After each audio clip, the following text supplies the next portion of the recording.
My great fellow Americans, earlier today, on the eve of the Thanksgiving holiday, 2 members of the National Guard serving in Washington, D.C., were shot at point-blank range in a monstrous ambush-style attack just steps away from the White House. They had been deputized as part of the most successful public safety and national security mission in the history of our nation's capital, the D.C. Safe and Beautiful Task Force, which has achieved an unprecedented reduction in violent crime and crimes of all type. This heinous assault was an act of evil, an act of hatred, and an act of terror. It was a crime against our entire nation. It was a crime against humanity.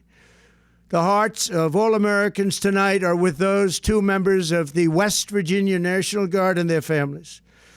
The love of our entire country is pouring out for them, and we are lifting them up in our prayers. As we are filled with anguish and grief for those who were shot, we're also filled with righteous anger and ferocious resolve. As President of the United States, I am determined to ensure that the animal who perpetrated this atrocity pays the steepest possible price.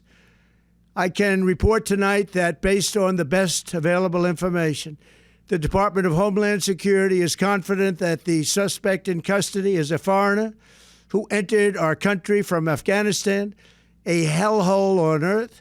He was flown in by the Biden administration in September 2021 on those infamous flights that everybody was talking about.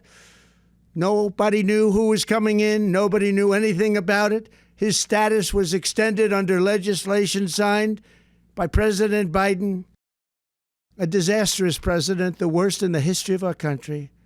This attack underscores the single greatest national security threat facing our nation.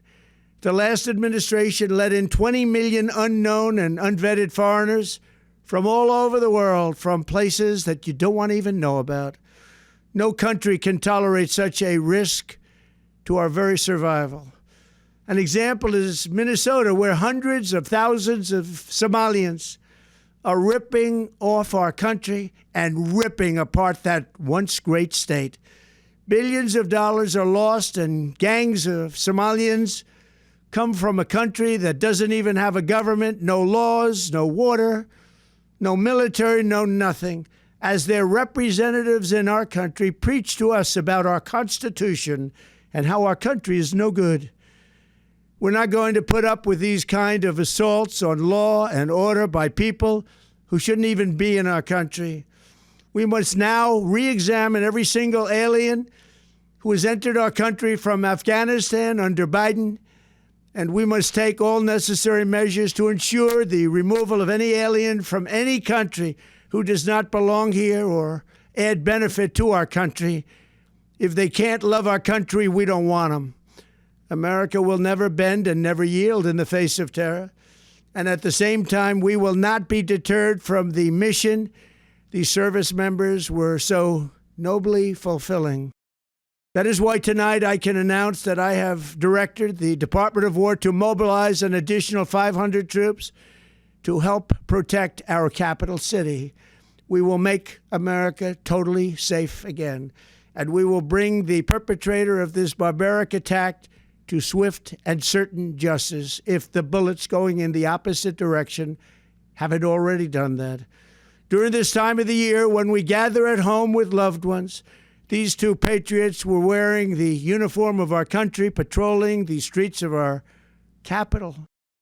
They had taken a selfless oath to defend our nation against all enemies, foreign and domestic, and that is exactly what they were doing when they were gunned down in a savage attack.